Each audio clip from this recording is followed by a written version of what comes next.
What's up, y'all? It's Dr. Paul with a comic book crack, press, and resubmit video for Liberty Hill Comics, where I share my passion and over 40 years experience comic book collecting, investing, and conservation with you. Today we're going to do something new for the channel, something that we've received quite a few requests for. We're going to crack open a slabbed comic book, clean and press the comic, and send it off to get regraded.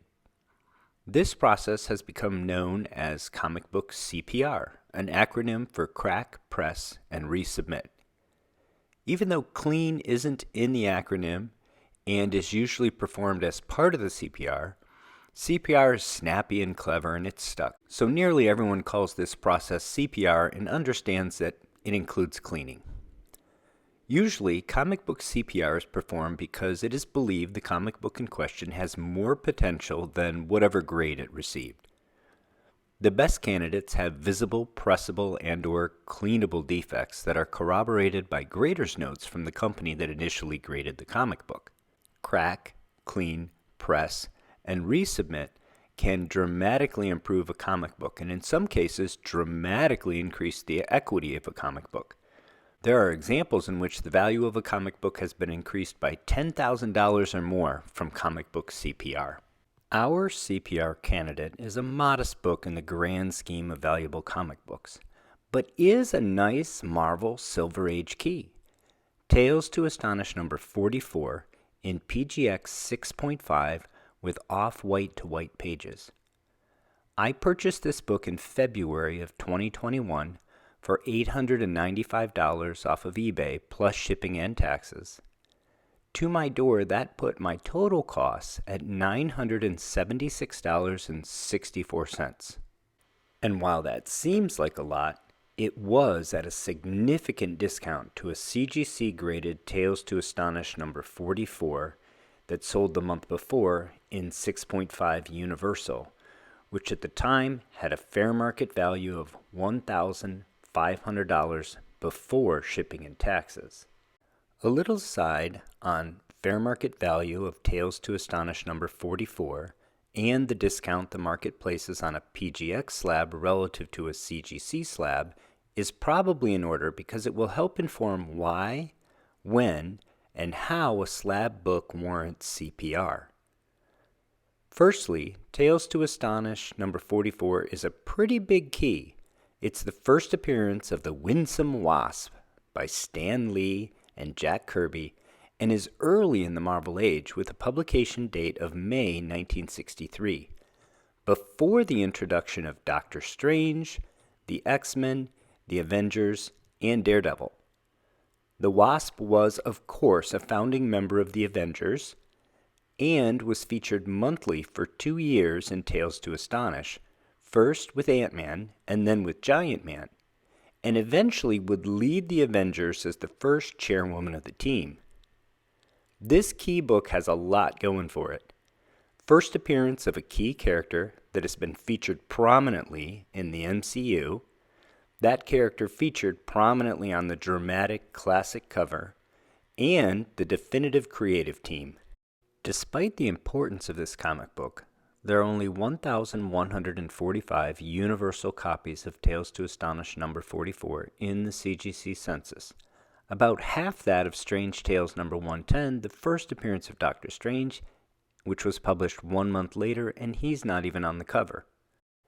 It also has a relatively low median grade of 5.0, so a CGC Universal 6.5 ranks in the top 27% of all copies in the census. The fair market value today of a Universal CGC 6.5 is $1,700, with an all-time peak price paid during the pandemic of an astonishing $2,749 plus shipping and taxes.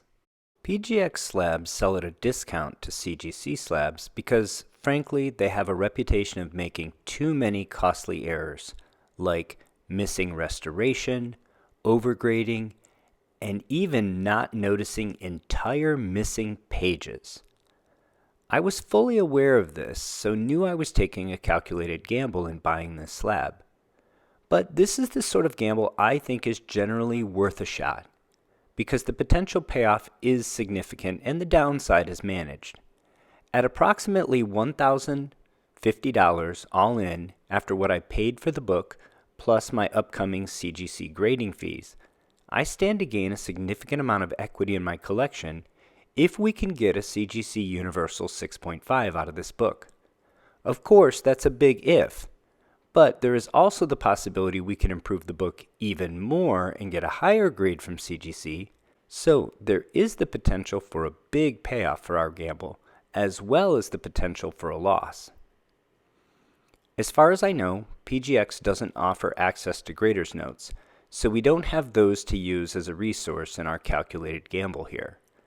But I can see this comic book has multiple creases on the cover that don't seem to break color, and I have lots of experience looking at graded comics, and this certainly doesn't look overgraded to me.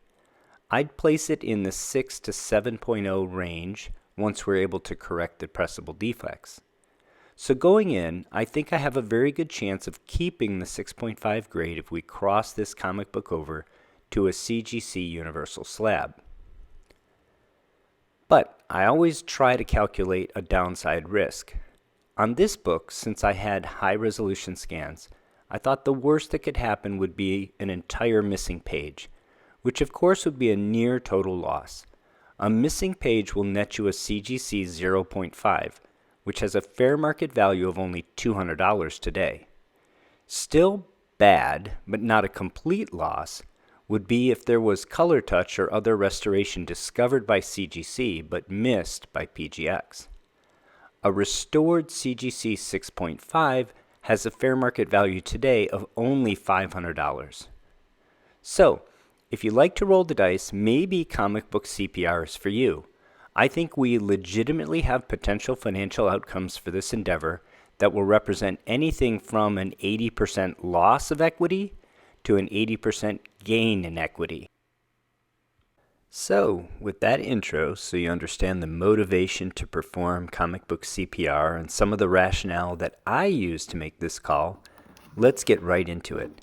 As always, make sure you have clean and dry hands to start. I have a regular screwdriver on hand in case I need it, but I'll give this a go with my bare hands first.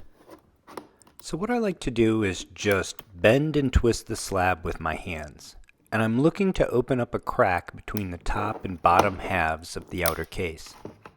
The top and bottom halves of the case are bonded together after grading. Depending on the manufacturer and the era, they're either sonically welded or they can be solvent bonded. But what you're doing is you're looking to open up a crack between the two that you can either get a tool or your hands or your fingernail or fingers in between, so that then you can use leverage to crack it the rest of the way open. I've seen slabs that already have a crack that you could get a tool into before you even do any twisting. And of course, some of the slabs are designed with a little recess that you can set a tool into. This one, as you can see, I didn't need a tool other than my hands for just a little bit of back and forth, broke up those bonds, and now I can remove the inner well from the outer clamshell. Set the clamshell aside, and I'm just going to give this inner well a quick inspection before I take any further action. I'll level the book so it's sort of down in the well, and then I like to just use a pair of sharp scissors and remove the top part of the inner well here. I've seen people do this with a razor blade. It makes me nervous because you have to use a fair amount of pressure, and I never want to slip and slice through the top of a comic book. Inadvertently trim it. Sometimes you have to do two sides of the well, but I'll give this a gentle tug and see if it just slides right out, and it slid out without any force at all. But if it gives you any resistance, go ahead and cut another side of that well off. Let's have a look at this comic now. Boy, initial response, this looks like a lot of gloss. It almost looks too glossy. Particularly when you look at the back has a more natural sheen, which looks a little bit like a satin gloss. You can see some creases. You can see what looks like some soiling, some disruptions in the gloss where there's either some foreign matter or something otherwise disrupting the gloss. Coming back to the front, again, it looks too glossy. I'm a little worried. But let's have a look through. Let's do a page count.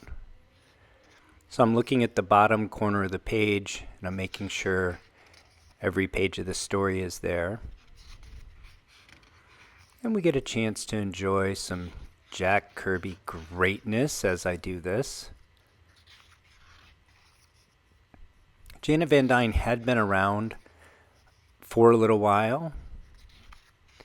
This is her first appearance as the Wasp.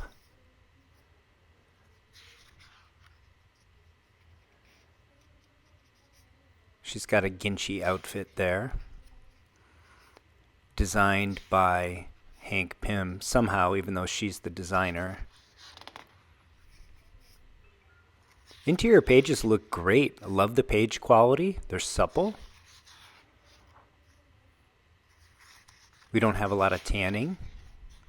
Here's our backup story. It looks like every page of the book is there, present and accounted for. So I think we already avoided the absolute worst case where we're missing a page. But I am concerned about this gloss, and I think we're going to look at that in a little bit more detail in the next episode.